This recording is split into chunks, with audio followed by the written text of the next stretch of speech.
जाएगा। मैं साधु होकर के मानता हूँ कि मेरे ऊपर समाज का ऋण है, क्योंकि आप सबके ऊपर समाज का ऋण नहीं है।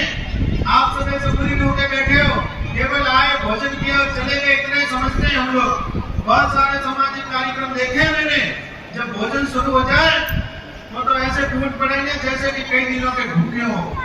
वहाँ सभा में भी नहीं बैठेंगे, अरे एक दिन भोजन नहीं करेंगे तो कौन सी मर जाएंगे। हम तो कई बार ऐसा होता है, सुबह से शाम तक कुछ नहीं मिलता, फिर भी आपके सामने देखो जिंदा बैठा और बोल रहा हूँ, पर पता नहीं क्या भगवान ने दिया है। एक बार हम लोग मोबाइल और व्हाट्सएप यूनिवर्सिटी का बहुत बड़ा उपयोग करते हैं, और ऐसा लगता है कि भारत की सारी जिम्मेदारी हुक्मरानों को सौंपी हुई है भारत के प्रधानमंत्री जी ने। ऐसा बेटे व्हाट्सएप और फेसबुक पर लिखेंगे जो भारत के तो पूरे मालिक यही है, और भारत के प्रधानमंत्री जब कोई निर्णय करते हैं तो हुक्मरानों को पूछे बिना करते ही नहीं है। जब कोई भारत में सर्जिकल स्ट्राइक होता है तो सारी जिम्मेदारी हुक्मरानों को दी जाती है कि इसका एनालिसिस करो कि कैसे हुआ और कौन कौन इसमें दोषी है, और सारे लग जाता है फेसबुक और व्हाट्सएप पर, और मौके पर ढूंढोगे तो एक भी नहीं मिलोगे आप लोग। ये ऐसा नहीं होना चाहिए, कार्य धरातल पर होना चाहिए, परिणाम धरातल पर आता है। व्हाट्सएप और फेसबुक पर बड़ी बड़ी बातों करने से परिणाम नहीं आते, उसके लिए जीवन लगाना पड़ता है। जिसने तन लगाया, मन लगाया, धन लगाया, तब समाज के कार्य होते। पर क्या करें, भगवान ने अपनी सोचने और समझने की शक्ति कम दी है। मुझे एक व्यक्ति मिला, बुरा मत मानना सभी लोग, मुझे एक व्यक्ति मिले, बोले कि बाप जी भगवान ही हमारे हाथ है, अन्य पक्षपात करे। मैंने कहा क्या पक्षपात करे, क्योंकि जैसे ऊपर से तय होता है जिसको कुमार कुल में जन्म देना है, बोले स्क्रू ढीला कर देते हैं। स्क्रू ढीला कर देना माने हमको किसका साथ देना चाहिए, किसका साथ नहीं देना चाहिए, कौन मेरा भला कर सकता है, कौन मेरा बुरा कर सकता है, कौन मेरा हितैषी है, कौन मेरा हितैषी नहीं है, और किसके साथ में खड़ा हूँ, किसके साथ में खड़ा ना रहूं, किसका मानो और किसका नहीं मानो, ये समझ तो होनी चाहिए। अगर ये समझ न होवे तो फिर मनुष्य जन्म क्यों नहीं। मैं दो बातें साफ शब्द के निवेदन करता हूँ, किसी भी समाज को आगे बढ़ना हो उसकी सत्ता में भागीदारी चाहिए। सत्ता में भागीदारी वोट से मिलती है, और वोट हमको बजा के देना चाहिए। आज तक वोट बजा के नहीं दिया, बजा के देना माने वोट लेने वाले को एहसास होना चाहिए कि कुमार समाज का वोट लेना बहुत कठिन है। जब तक उसको एहसास नहीं होगा तब तक भगवान कोई हमको मानने वाला नहीं है, कोई हमारा काम करने वाला नहीं है। अब खड़ा तो मैं हुआ हूँ, और मैंने तो आपको कहा ही नहीं मुझे वोट देना, उससे पहले आप तो झंडा उठा के घूमते हो, जिंदाबाद महाराज जी, जिंदाबाद महाराज जी, जिंदाबाद। कि महाराज जी आपकी परवाह क्यों करेंगे, महाराज जी तभी परवाह करेंगे जब महाराज जी को वोट देने में आपका पसीना आएगा। ये हम कर नहीं सकते, मेरे सामने गर्दन हिला दोगे, पर बाद में तो वही करोगे जो व्हाट्सएप यूनिवर्सिटी में चलता है, कोई कीमत नहीं करने वाला। मैंने निवेदन किया, बैठे थे नेता, मैंने कहा आज तक मेरे समाज का सभी लोगों ने वोट लेकर के दुरुपयोग किया, मेरे समाज को क्या दिया आज तक राजनीतिक रूप से।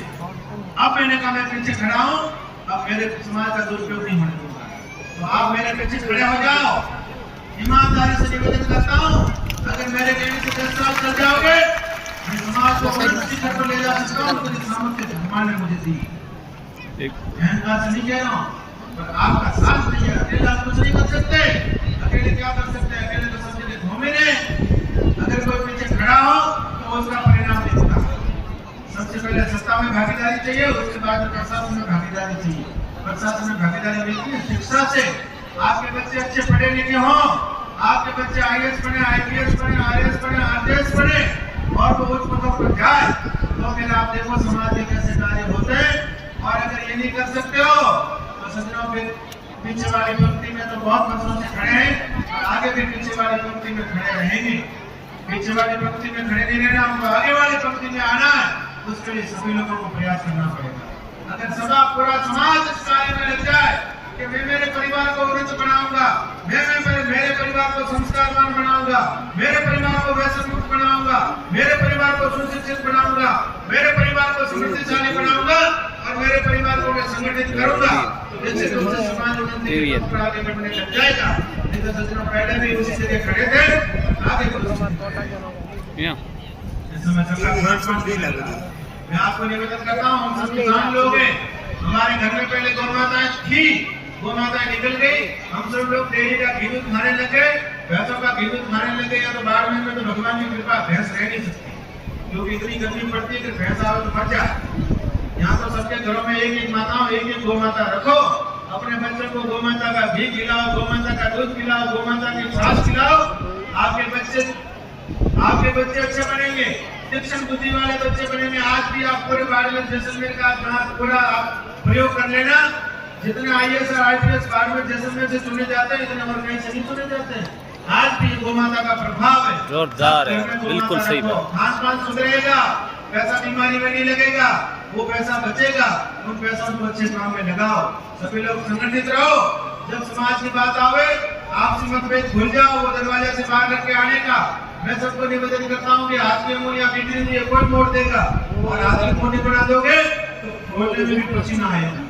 इसलिए संगठन बहुत जरूरी है। सतयुग में भी संगठन की आवश्यकता थी, इस समय तो कलयुग में जी रहे, इसलिए संगठित रहो और भाई भाई साथ मिलकर रहो। समाज के किसी बेटे पर कोई अत्याचार अनाचार होता हो तो पूरा समाज मिलकर उसका प्रतिकार करो। नहीं तो सजना, कमजोर का कोई नहीं होता है, कमजोर को तो सब कुचल के चलते हैं। इसमें मजबूत बनना पड़ेगा। अगर मजबूत बनोगे तो समाज में रहोगे और अपनी उपस्थिति दर्ज कराना सीखो। जिन लोगों ने अपनी उपस्थिति दर्ज नहीं कराई वो इतिहास के पन्ने से गुम हो गए। अगर इतिहास में आपको जिंदा रहना है तो उपस्थिति दर्ज करानी पड़ेगी। और सज्जन महानुभाव, 18 तारीख को हमारे नारायण प्रजापति के द्वारा आयोजित प्रजापति युवा संगठन के तत्वाधान में एक सम्मेलन हो रहा है।